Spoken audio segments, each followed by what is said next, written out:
We serve a big God, don't we? Amen. We serve a big God. Isaiah actually says that God measures the waters in the hollows of his hand. And that he measures the universe in the span of his hand. This is I don't know if that's hyperbolic, but it speaks to the magnitude of the God that we serve. We serve a big God. As we read this morning at the beginning of service, and Paul says this to the church in Ephesus. He says, "Now to him who is able to do immeasurably more than we ask or imagine." Like I don't know about you, I feel like I can imagine a lot. I feel like and here's the thing: sometimes we limit our imaginations. Sometimes we're like, you know what? There's no possible way. Like even in my wildest dreams, there's no chance of that ever happening. But I can imagine certain things, and we know this. You have a big imagination. I have a big imagination. I know this because we love movies, and you just have to go to a movie and see some of these fantasy-esque movies and be like, people as humans, we have really large imaginations, right? Like, we can imagine a lot. We can imagine all kinds of things, but God is able to do immeasurably more than we can ask or even imagine. Some translations say, think, according to the power that is at work within us. To him be the glory to the church and in Christ Jesus throughout all generations, forever and ever and ever. We serve a God that is able to do the unthinkable. Remember a time when you believed that you could do anything you wanted? Maybe it was not too long ago. Maybe it's back when you were a child. Like, remember when you believed that I can do anything? I'm invincible. I can climb this. I can do that. I'm not going to get hurt. I can jump off this cliff. I can whatever. Remember when you had faith without limitations? That you could do anything? We serve a God who's able to do whatever he wants to do. Whatever. There are no limitations to God. We serve a God who is able to do the unthinkable. He's able to do the unthinkable in you. He's able to do the unthinkable through you. He's able to do the unthinkable around you. He's able to do the unthinkable. And when we think of this word unthinkable, I don't know about you, but sometimes I will go negative with this, right? And when we say in conversation, man, it just was unthinkable. Sometimes we think about that like, I couldn't even believe that it actually happened. It was. That's not what we're talking about here, right? God is able to do immeasurably more. It's positive, this unthinkable, this miraculous, this idea that he is able to do unthinkable. And that is what I'm believing for this year for you. That this will be an unthinkable type year for you, unthinkable type year for me, an unthinkable type year for this church, because that's who God is and that's what he wants us to do. When people live their lives for Jesus like we should, when they give generously, when we serve fearlessly and sacrificially, when we persevere fearlessly, when we forgive easily, it actually catches the attention of people around us. It actually makes people think that that it's not unthinkable or unreachable to us because it's kind of what God has kind of put in us to do. But it catches the attention of those around us. When people live their lives like Jesus, for Jesus like they should, it looks unthinkable to people who aren't living for Jesus. It just does. It looks like, what are they doing? Why are they doing that? That seems like, man, something is different about them. It seems unthinkable to them. And today, we're going to start this journey together. We're starting this new series, Unthinkable. And right now, what's cool about this series is we're going to do something like this once a year or once or twice a year. But this is one of those series where our kids are doing the exact same thing as we are. Right? So those of you with kids, you can have conversations with them on your way home and kind of talk about it because it's going to be on their level and they're going to be able to share some things with you and you're going to be able to share some things with them. And as a family, we're going to go through this journey all together. And not only that, but we have special journals that are going to accompany this series. We have journals that that are gonna help you walk through day to day throughout the week, during your week, not just on Sundays, but you can go back to them. There will be things that you can digest throughout the week and journal and unpack all the unthinkable unthinkable things that God is putting on your heart. You can do, and if you're joining online with us today and you'd like a journal, there's going to be a link provided to you in the comment section. Please fill that out. We don't want you to be left out. We'd love to be able to get a journal to you and direct you to that. If you are in this room today, we want to be able to make those things available to you. And guess what? They will be available to you starting tomorrow. Thank you, Amazon. We're going to product place this segment to Amazon. No. But no, please let us know that if you want a journal, we would love, it's going to be a great accompaniment guide to this series. Like, you will get so much more out of this series that we're going to spend this time with that journal. I would highly encourage you take advantage of that. So we're going to be doing this together. I love that we get to do this because it's times like these, journeys like these, that God really begins to speak to each of our hearts individually and collectively. When we start thinking about what God can do in us to that unthinkable level, we can start putting some dreams that God has in our hearts, and guess what? God is able to do immeasurably more, right? When we think about what God can do in this church or through this church in this region, we can put some dreams on paper, but guess what? God can do immeasurably more than what we ask or we can even imagine, according to the power that's at work within us already. You know, Mount Kilimanjaro is the tallest mountain in the world that you can actually hike, meaning that you don't need like specialized technical climbing to get to, right? No ice axes or anything like that, right? And my dad loves to hike. My dad is an avid hiker. In fact, he retired, he's not quite retired yet, but he's kind of moved to his retirement home in the Smoky Mountains from Ohio because he wants to hike, and he goes out all the time. He would go out every single day if he could to go hiking. In fact, I go down and visit him sometimes, and he'll be like talking about these trails and these hikes and these things, and I have no idea what he's talking about. I have no idea what mountain, top he's looking at, and it's the Smokies. I get it, okay, but it's still, it's a hike. It's a hike.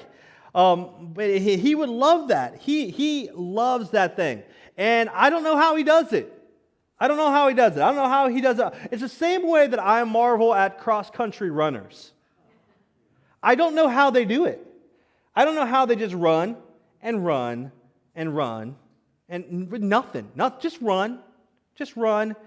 I need something else. I need a ball involved, right? I don't mind running, but if you put a soccer ball down, I'm good to go. Give me a basketball, great. Football, okay, let's do this, right?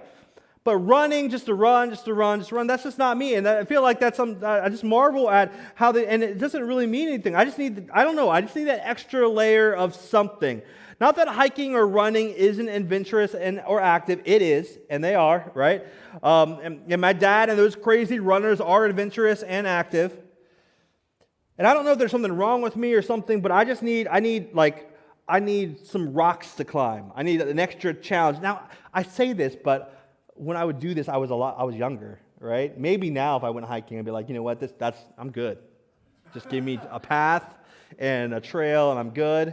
But, in my mind, I'm like, I just want to be able to climb some rocks. I want to be able to do I want some extra challenge to this thing. There needs to be that extra layer of excitement or adventure or maybe even danger, but not too much danger because I don't want to, And you may not be a mountain climber or a long-distance runner, but you have that sense of adventure in you. This is what we talked about last week. We had that sense of adventure.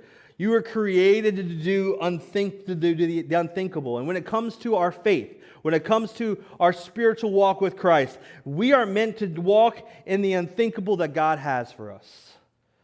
Well, what oftentimes happens is that followers of Jesus, we can become timid. We can become afraid.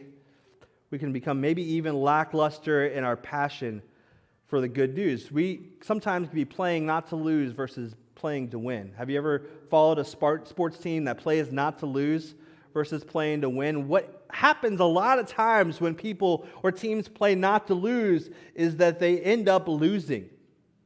I don't really get it. It's like the prevent defense.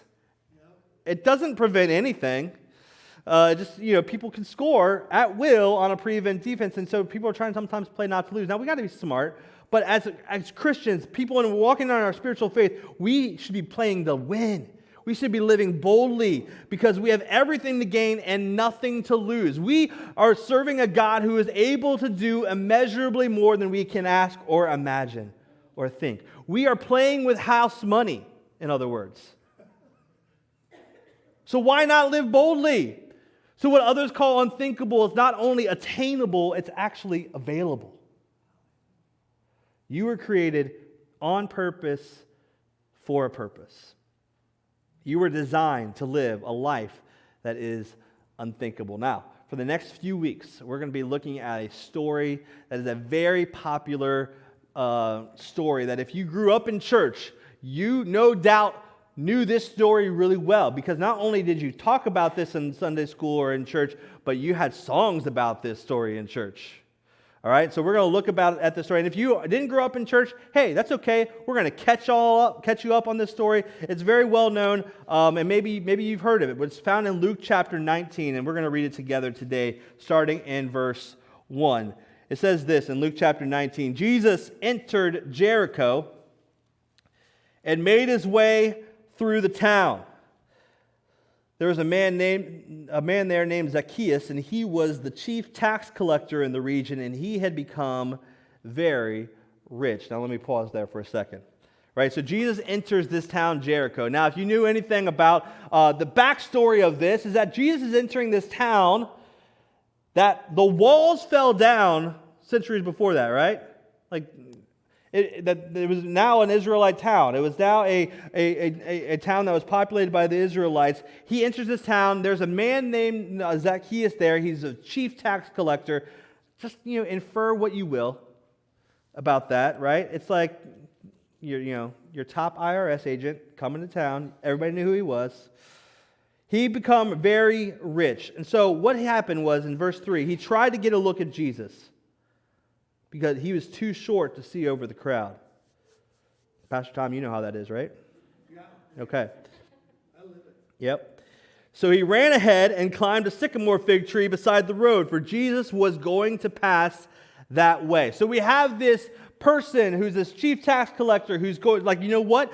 I don't know what it is, but I have to see this man. He wanted to see Jesus, and we're going to unpack that a little bit later. So he couldn't see Jesus because he's vertically challenged, and he had to kind of have you been in a parade where you couldn't see over the top of people, and you're like, I got to get a better route, right? Sometimes if we have kids, right, we'll throw them up on our shoulders, but Zacchaeus, he's a wealthy man. He's not getting on anybody's shoulders. So he's like, I got to do something. So he climbs up this tree. He wants to be able to see Jesus. Verse 5. When Jesus came by, he looked up at Zacchaeus and called him by name. Zacchaeus, he said, quickly, come down. I must be a guest in your home today. Think about that.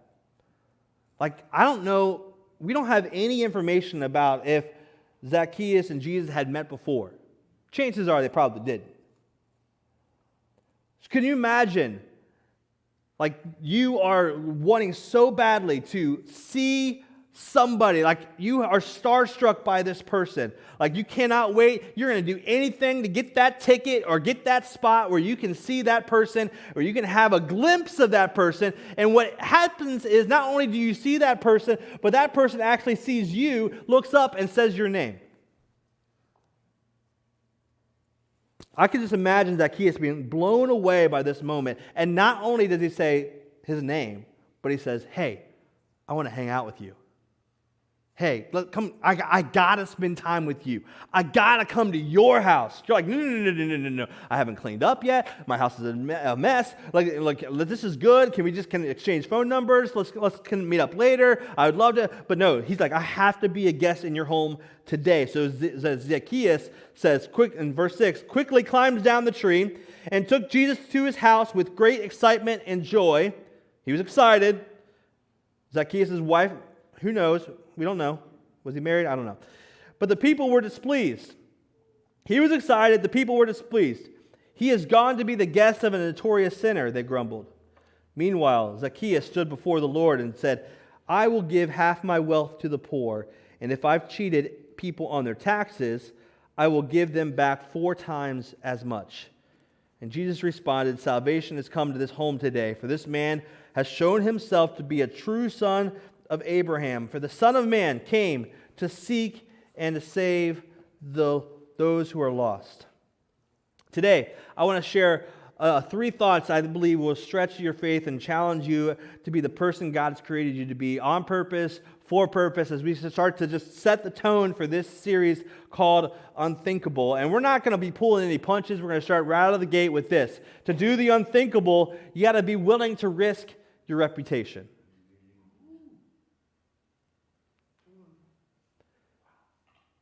To do the unthinkable, you got to be willing to risk your reputation. We didn't start out light here, right? We went right in for it. But if we're going to live for Jesus, the way He calls us to live is that we cannot straddle the fence. We cannot straddle the fence. We actually have to choose. And if your choice is to truly follow Jesus and pursue Him, then that's going to set you apart from the people who are not following Him. It just is. It's going to set you apart from the people who are not following Him. Your choices shape who you become. Now, Zacchaeus, he had a choice. He's the chief tax collector. He's very wealthy. That translates into important. That translates into influential. That translates into he had stature. He wasn't liked by the crowds, but he was viewed as important. He was viewed as dignified. He was viewed as somebody who was a person of influence. Yet he puts all of that aside. He doesn't even bring that into consideration when he thinks about Jesus. He puts all that aside to do whatever it took to see Jesus. Now, he's a short guy. That didn't stop him, right? He disregards his status. He climbs up a tree. And I don't know if you know what people wore back in those days, but climbing up a tree wasn't the most modest thing to do. It's probably a little humbling, right? He probably figured something out, tied something around, so it was probably a little bit more modest. But it's just like he doesn't even think about like I'm gonna climb up this tree. I don't care what happens. I don't care what people say around me. I don't care what people are thinking around me. I have to see this man. I have to see Jesus. He didn't care. He was willing to risk his reputation. He puts aside all those things. Now, maybe as a tax collector, he was so hated that he didn't care what people thought about him anymore. And if that's the case, maybe we can even learn a lesson from that too. Not that we want others to hate us, but that we aren't fazed by all the things that other people think about us all the time. So why did he want to see Jesus? We're not really told this information. We're not told what motivated him to want to see Jesus. Maybe he heard the stories of all the miracles that Jesus had been doing across the region. Maybe he heard the story of the man who had been lowered down through a house on a mat, who was paralyzed by his friends, who in front of a ton of people, where Jesus quickly healed him, told him to get up off his mat and go. And walked. Maybe he heard these stories about the lame man becoming well, or the blind seeing, or maybe he heard these stories of the miracles he wanted to see. Maybe he heard the stories of all the teaching that Jesus was doing that was so impactful and so profound that made its way to Zacchaeus. And he's like, you know what? I need to see this guy. We're not really told the motivation, but what we do know is that what he did required some level of humility. And here's the question that we need to be able to ask ourselves, and we need to be able to answer for ourselves honestly. Am I willing to look ridiculous for Jesus? Am I willing to risk my reputation in order to see Jesus better? In order to follow Jesus better? Again, we have everything to gain and nothing to lose. It's about lowering ourselves, laying down our pride for Jesus so that He can do something in us and something through us, and not just something, the unthinkable. The unthinkable. To do the unthinkable, we have to be willing to risk our reputation. Secondly, to do the unthinkable, we have to press ourselves to go to the next level. We have to press ourselves to go to the next level. Now, when I was a kid, I used to play. I remember one of my favorite Christmases was when I got the original Nintendo. My grandma got it for me for Christmas, and I remember playing that thing all the time. Now, I would play a lot of games like this, but I remember playing Super Mario Brothers, the original. Don't get me started on some of these other ones, right? The original Super Mario Brothers, and I would play it level by level by level by level. Now, I would do it when I first got the game. I'm like, okay, I just want to beat the game. Yeah. But then I got into this point where I'm going, I don't want to warp. I don't know if anybody's track with me on this. This is not landing well. You can warp to other levels, right? You can warp to a new level that you can kind of skip these levels and get to a higher level. And I was like, I don't want to do that. I want to go level by level by level because it kind of gets progressively more difficult the more levels you go to. And I just wanted to beat the game. I want to progress in this game. Warping is cheating, by the way. That's what I'm trying to say. If you warp, you cheat. Now, most of us on an average day can do the easy stuff that God is calling us to do. But God is calling us to do something that requires forethought, it's something that requires determination, something that requires planning, something that requires intentionality. These are things that if we're going to go to the next level, these are things that are required of that. And what does that mean? It's that sometimes we have to do hard things. Sometimes we have to do hard things. Sometimes we simply have to choose hard things. Choices are the only thing that we make in life that eventually come back around and make us. Choices are the only thing that we make in life that eventually come back around and make us. Choices are shaping who you are. Now, Uncle Ben and Aunt May famously said, with great power comes great responsibility. Right? Thomas Jefferson famously said, with great risk comes great reward. What he left out was that not only is there responsibility, but if there's risk, if you're risking your reputation, if you're risking putting yourself out there, if you're going to do hard things, you can have great reward, but a lot of times it often leads to great resistance as well. It's easy to have the tendency to think that the plan of God for our lives is the path of least resistance. And while that may be the case, and God bless you if that's the case in your life right now, but it's not always the case. God's path is not always the path of least resistance. Sometimes it requires us to choose to do something a little bit more difficult, because God uses that to help us grow and go to the next level, to progress in our journey, to progress in our faith, to become more like Him. Because we don't just be like, okay, we are saved and all of a sudden we're like Jesus, right? Nobody thinks that. There's growth there, and sometimes with growth, it takes doing some difficult things. Sometimes God is calling us to press in and go to the next level, and the process is not going to be easy, but it takes determination to keep climbing. It takes determination to keep climbing, and that can be scary. That can be scary. That can cause timidity. That can cause fear. That can cause kind of just this skittishness. But God did not give us a spirit of fear, right? He gave us a spirit of power and love and a sound mind. And remember that new trails don't emerge without someone having to pull out the machete and clear the path. Trailblazers actually have to go out and clear the path so others can follow behind. So sometimes those people who are going out and doing new things and going to the next level, sometimes they're the ones that get bruised shins and scraped up knees and things like that, because it requires some hard work to be able to do it. But that hard work is worth it. There's a famous story about Dr. Evan O'Neill Kane. Maybe you know this physician. He believed that some surgeries could be performed without general anesthesia, without knocking you completely out. In fact, he thought many simple procedures could be performed, but they would be better and safer without the patient going completely under. So, in 1921, when he was 60 years old, he set out to do the first ever appendectomy using what we now call local anesthesia. And as you can imagine, he couldn't find a volunteer. Did you imagine that, right? So he put out ads in the paper. He tried to convince his friends, hey, anybody want to let me just, cut you open and take out your appendix? I promise you won't feel it, but I'm not going to knock you out. No? Okay. So, nothing happened, of course. So Dr. Kane did the unthinkable and operated on himself.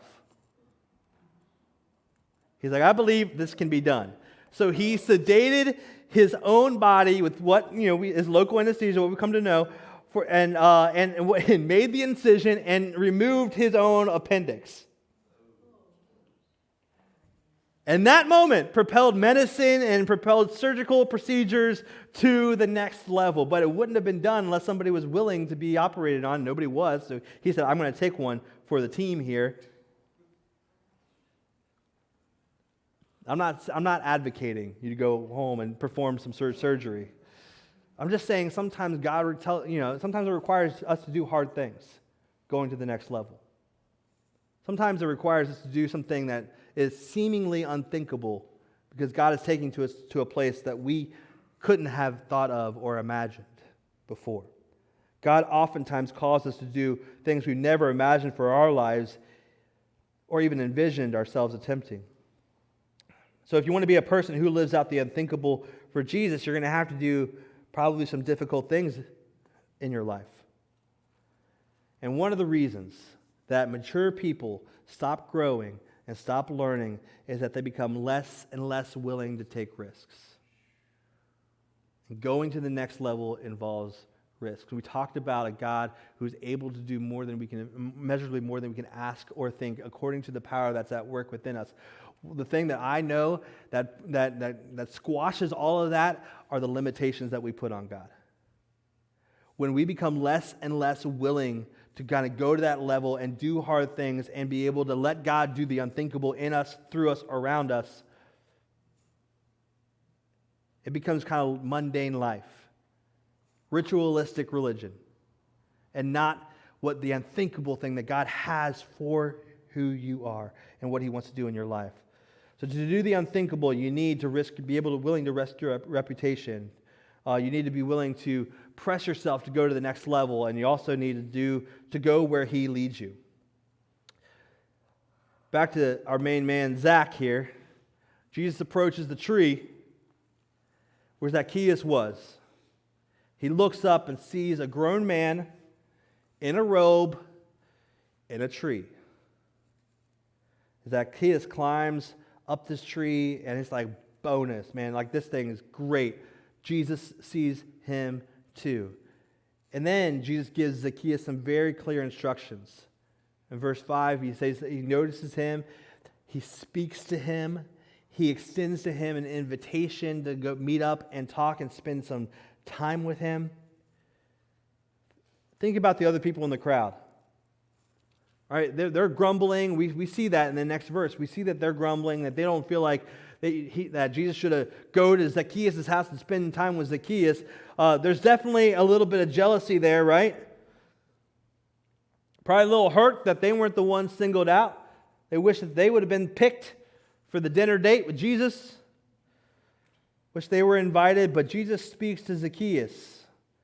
And when God speaks and tells you where to go, you need to follow His lead. Well, Jesus says to Zacchaeus, I must be your guest in your home today. Zacchaeus had a choice. Thanks but no thanks. He could have disqualified himself. You don't want to be around me.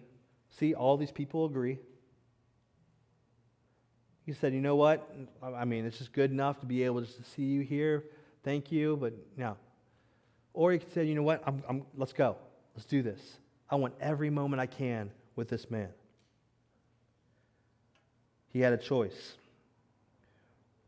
When God speaks and tells you where to go, we need to follow His lead. That day, Zacchaeus came down from the tree and welcomed Jesus into his home, and that is the day that his life changed forever.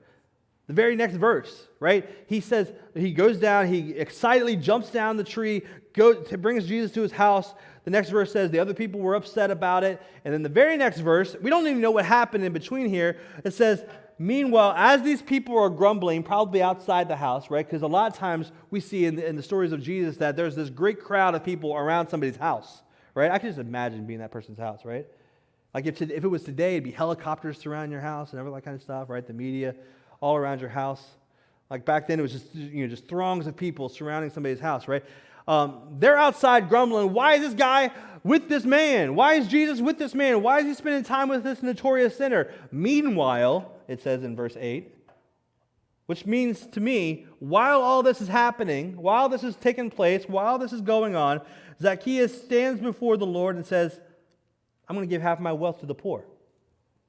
Like there's this transformation that happens in Zacchaeus' life at that moment that says, you know what, I'm going to give what I have to the poor. I'm going to half of my wealth to the poor. And I'm going to take it up to the next level if I've cheated anybody on their taxes. Now, do you think that Zacchaeus knew in his mind if he had cheated on anyone on their taxes yet or not?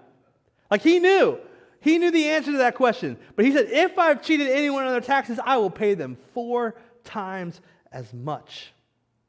We see this evidence of life change. We see this evidence of life transformation happening in the moment. Once Jesus saves you, once Jesus sets you free, your mission becomes about seeing others saved and set free.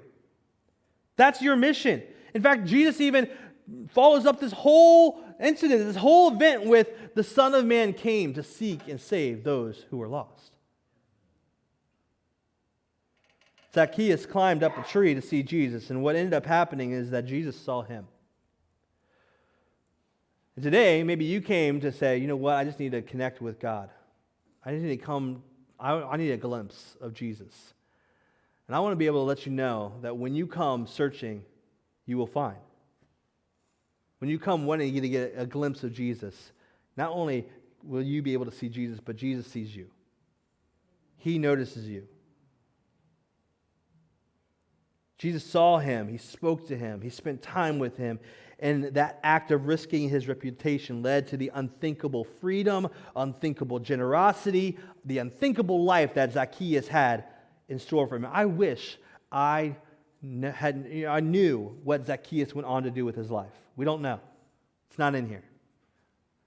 I wish I knew what Zacchaeus went on to do with his life. How many people did he lead to Jesus? I don't know.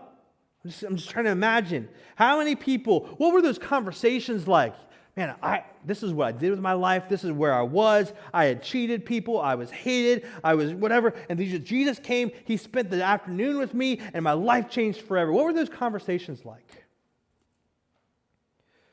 How many people did he have to give 4 times back to?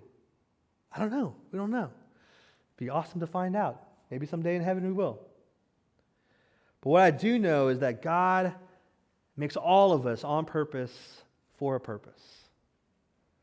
In fact, in John chapter 15, Jesus was saying this. He says, you did not choose me, but I chose you. I appointed you that you might go and bear fruit that will last. So we have a message of hope, of life change, and we can't sit on it.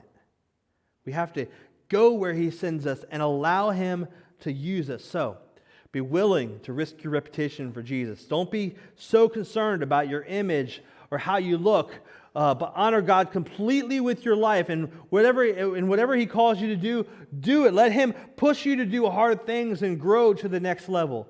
It may not always be the easiest for you. Sometimes he's going to take you through some really tough things, but it's because he's taking you to new places and to new opportunities.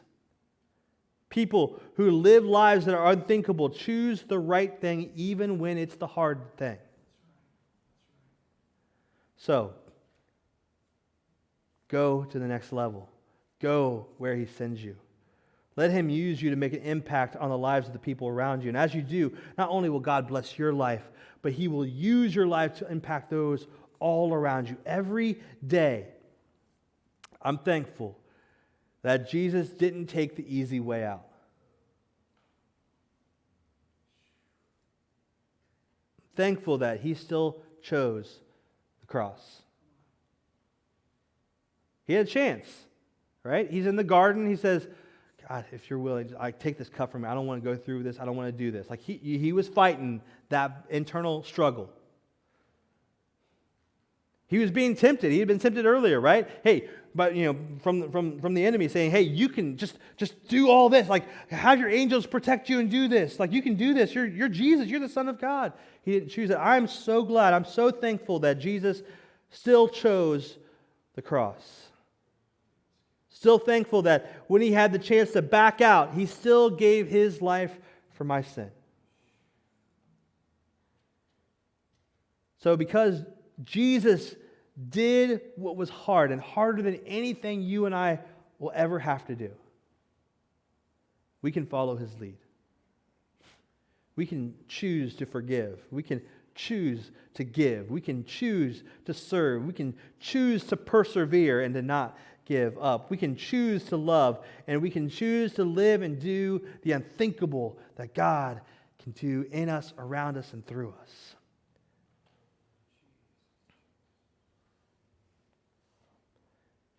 And maybe you're here today and you recognize that the next step for you is to really just invite Jesus into your life. Like Zacchaeus, he wanted to see Jesus.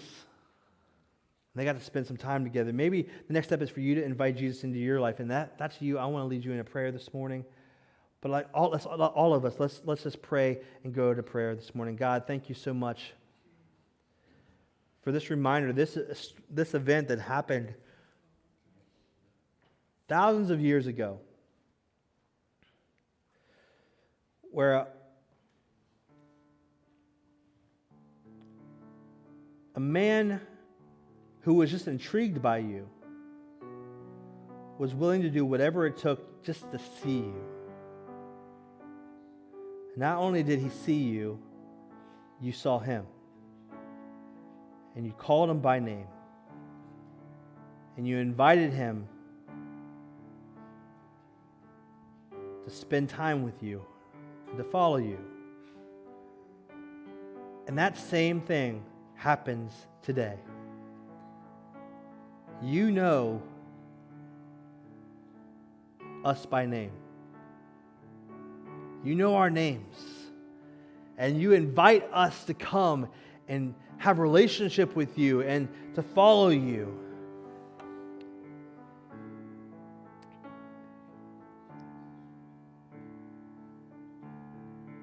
And today, if you're ready to invite Jesus into your life, I want to lead you into this prayer. Jesus, today I want to begin that relationship with you.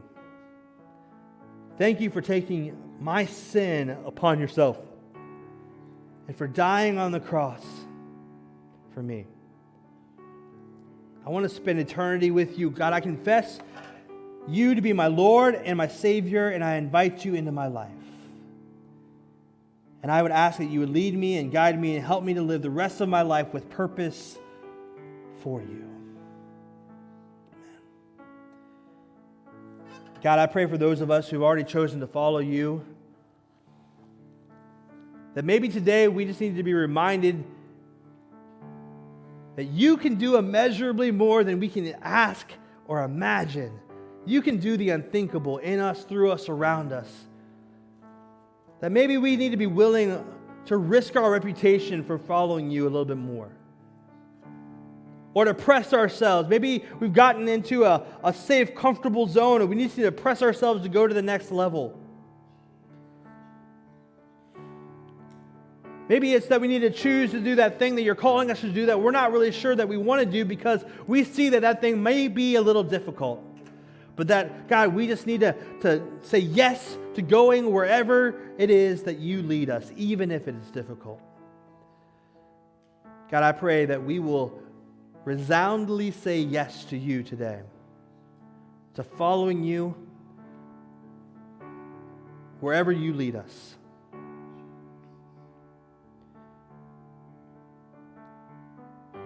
Because we want the unthinkable for our lives. And we know that you can do the unthinkable in our lives and through our lives and around our lives. And we give all this to you. In Jesus' name we pray. Amen. Amen. Thanks for being here this morning in person. Thanks to all of you online for joining us. Next week is week 2 of our series, Unthinkable. We're going to be unpacking a little bit more about some of the specifics that we find in this story. And don't forget, if you want to journal, click the link and let us know that you want to journal. Those will be available starting tomorrow, and we'd love to be able to put one in your hands. It's a great resource for you. Thank you so much for coming this week. We'll see you next week. Take care.